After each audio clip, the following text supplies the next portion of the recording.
በስመ አብ ወወልድ ወመንፈስ ቅዱስ አሐዱ አምላክ አሜን። ሰላም አምላክ ይብዛሕልኩም ናይ ራሄል ዩቱብ ተኸታተልቲ ክቡራት ኣሕዋተይ ቤተሰበይ ከመይ ኣለኹም ደሓን ዲኹም? እግዚአብሔር ይመስገን ኣነ ሰላም እየ። ከምቲ ሰላም ዘለኹዎ ድማ በብዘለኹሞ ሰላም ክርስቶስ ይብዛሕልኩም።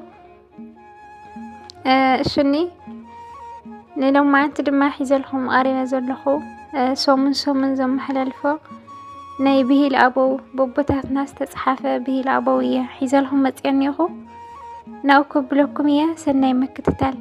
ብሂል ኣበው ምዕራፍ 2 ስራይ ክፋል እምነት ወይ ከዓ ሃይማኖት ዝብል እዩ። እምነት ማለት ጽኑዕ ተስፋ ናይ ኣምልኾ ባህሊ ብረቂቕ ሓሳብ ኣብ ልቢ ዝሰኣል እዩ። ቅዱስ ጳውሎስ በኣፍኻ ክርስቶስ ጎይታ ከም ዝኾነ እንተመስኪርካ ብልብኻ እውን ኣምላኽ ካብ ምውታን ከም ዘተንስኦ እንተኣሚንካ ክትድሕን ኢኻ ይብል ሮሜ ምዕራፍ 10:10። እምነት ተስፋ እንገብሮ ነገር ዘጽንዕ እዩ። እምነት ነቲ ዘይረኣናዮ ነገር ዘረድእ ወይ ዘርኢ መንገዲ እግዚአብሔር እዩ። ቅዱስ አግናጢዮስ ብዛዕባ እዚ ክዛረብ ከሎ ከምዚ ይብል፣ እምነት ማለት ነቲ ዘይረአ ምእማን ማለት እዩ። ሓስቢ ናይዚ እምነት ድማ ነቲ ዝኣመንካዮ ምርኣይ እዩ። ስለዚ ነቲ ዘይረኣናዮ እንሪአሉ ነቲ እንደልዮ እንረኽበሉ ዓብዪ ፍኖተ እግዚአብሔር እዩ። ቅዱስ ዮሐንስ አፈወርቂ ከም ዝገለጾ እምነት መሰረት እያ፣ ካልኦት ግና ህንፃ እዮም። መሰረት ንኹሉ ህንፃ ከም ዝሽከም እምነት ከዓ ንኹሉ ምግባራት ትሕዝ። ህንፃ ብዘይ መሰረት ክቐውም ክርአን ከም ዘይኽእል ክርስቲያን ከዓ ብዘይ ምግባር ብሓቂ ክርስቲያን ክኸውን ኣይኽእልን እዩ። ስለዚ እምበር እምነት ኣሎኒ ዝብል ተግባር እንተዘይሃልይዎ ተግባር ዘይኾነ ዘይብሉ እምነት እዩ ዘይብሉ። ምክንያቱ እቲ ሙሉእን ፍጹምን እምነት ዘለዎ ግብሪ ምስኡ ኣሎ። እምነትን ግብርን ዘይፈላለዩ ብሓደ ዝጓዓዙ እዮም። እምበር እዝን ካልእን ዝኣመሰለን ኣበው እንታይ ከም ዝበሉ እስኪ ንርአ። እምነት ማለት ንናይ ሕዋሳት ስምዒት ማዕጾ ዓጽዩ ብዓይኒ ሕሊና ክትርኢ ምጅማር እዩ።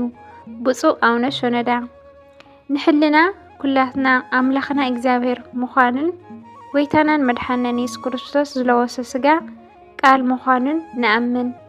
ንሱ ብመለኮቱን ሰብ ብምዃኑ ፍጹም ከም ዝኾነ ንኣምን። ካብ ሰውነቱ ንቕፅበት እኳ ከም ዘይተፈለየት ንኣምን።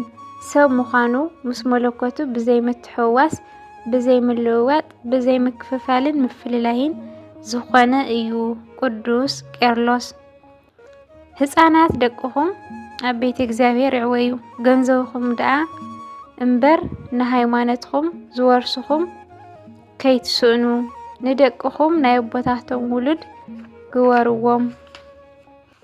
ኣቦና ብፁዕ ኣቡነ ጎርጎርዮስ ካልእ ንኽነምልኾ ንዓና ዝፈጠረ እግዚአብሔር ክብሪ ይኹኖ። ኣቦና ቅዱስ ያሬድ ሰብ ኣቐዲሙ ብምእማን ናይ ኩሉ ኣቦ ከም ዝኾነ ከም ኣብርሃም ሃይማኖትን ምግባርን ሓደ ገይሩ ኣጽኒዑ ሒዙ ወዱ ናብ መስዋዕት ኣቕረበ ከም ዝበለ ዳ እምበር ብዘይ ሃይማኖት ብተግባር ጥራይ ክጸድቕ ኣይክእልን። ኣቦና ቅዱስ ዮሐንስ አፈወርቂ እምነት ግዙፍን ፍጥረታት ብዓይኒ ስጋ ከም እትርኢ ብዓይኒ ነፍሲ እትርኢ ናይ ምስጢር መራኸቢት እያ። ኣቦና ማር ይስሐቅ ናብ ሓቀኛ እምነት ዘብጽሐካ ምስክር መምህር ስነ ፍጥረት እዩ። ኣቦና ማር ይስሐቅ ንሕናስ ብዘይ ምልውዋጥ ናይ ዓበይቲ ኣቦታትና ሃይማኖት ክንሕዚና። ኣቦና ቅዱስ ቄርሎስ እምነት ማለት ነቲ ዘይረአ ምእማን ማለት እዩ። ዓስቢ ናይ እምነት ድማ ነቲ ዝኣመንካዮ ምርኣይ እዩ። ሊቁ ኣግሰጢኖስ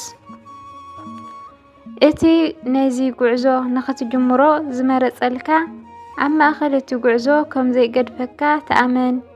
ኣቦና ቅዱስ ቄርሎስ ሳድሳዊ ጎይታ ነቶም ኣብኡ ዝምዕቐቡ ኩሉ ግዜ መጋቢ ከም ዝኾነ እመን። ኣባ ቅዱስ መቃርስ ዓብዪ እምነት ንባሕሪ ከፊሉ የሳግር ኣብ ማእኸል በረኻ ዝርከብ ከውሒ ማይ ኣፈልፊሉ የስቲ ስለዚ እዩ ከዓ መጽሓፍ ቅዱስ ንዝኣምን ኩሉ ይከኣል እዩ ዝበሎ ኣቦና ብፁዕ ኣቡነ ሽኖዳ። እምነት ቤተ ክርስቲያን ብሓላዊ ቤተ ክርስቲያን ዝኾነ ክርስቶስ እዩ ዝሕሎ። ዝኾነ ይኹን ሰብ ኣነ እምነት እሕሉ ኣለኹ ክብል ኣይኽእልን። እምነት ገለ ክትዕድጎን ክትእክወን እትኽእል ኣቕሓ ዶ እዩ? ብፍጹም ኣይኮነን። ፓፕ ቴዎድሮስ ካልኣይ ሃይማኖት እግዚአብሔር ዝርከበሉ መንገዲ እዩ ኣቦታትና። ሃይማኖት እግዚአብሔር ምስ ሰብን መላእኽትን እንረኸበሉ መሳልል እዩ ኣቦታትና። ስለ ሃይማኖት ምማት ዳ እምበር ስለ ሃይማኖት ምቕታል ኃጢአት እዩ ኣቦታትና። ስለ ሃይማኖት ምፍላጥ ሃይማኖተኛ ኣየብልን ፍርዱ ኣለማዮ። ናብ ፀብሒ መመቀሪ ጨውን ቅብኣትን እዩ። ናይ ሰብ መመቀሪ ከዓ ሃይማኖትን ፍቕርን እዩ። ኣለቃ ዘነበ። ሃይማኖት ዘይብሉ ሰብ ኮረሻ ከም ዘይብሉ ፈረስ ወይ ከዓ በቕሊ እዩ ኣቦታትና። ሰብ ከም እምነቱ ይጠቅም ከም እምነቱ ከዓ ይጉዳእ። ሊቀ ትጉሃን ሃይለ ጊዮርጊስ ዳኜ። አሜን። በረከቶም ናይ ኣቦታትና ይሕደረና። እግዚአብሔር አምላኽና ኣብ ሓቀኛ ሃይማኖትና የንብረና። ድማ ኣብ እግዚአብሔር ዘለካ እምነት ማዕረኽ እንደ እዩ። ኣብ እምነት ጽኑዕ እየ ዶ ትብል እምነትካ ኸ ንምንታይ እንታይ ዓይነት እምነት እዩ ብተግባር ዝተሰነየ ዶ ወይስ ከመይ እዩ ዝብል ነይርና። ብዛዕባ ሃይማኖት እዚ ይመስል ነይሩ። እግዚአብሔር አምላኽና በረኸት ናይ ኣቦታትና ይሕደረና። ብዝነጠበ ብዝጎደለ ባፈ ትጉሃን መላእኽቲ ገይሩ እግዚአብሔር አምላኽ ያርመለይ።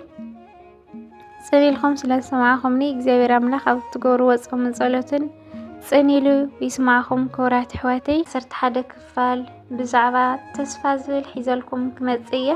እግዚአብሔር አምላኽና ናይ ሽዑ ሰበባት ይበልና።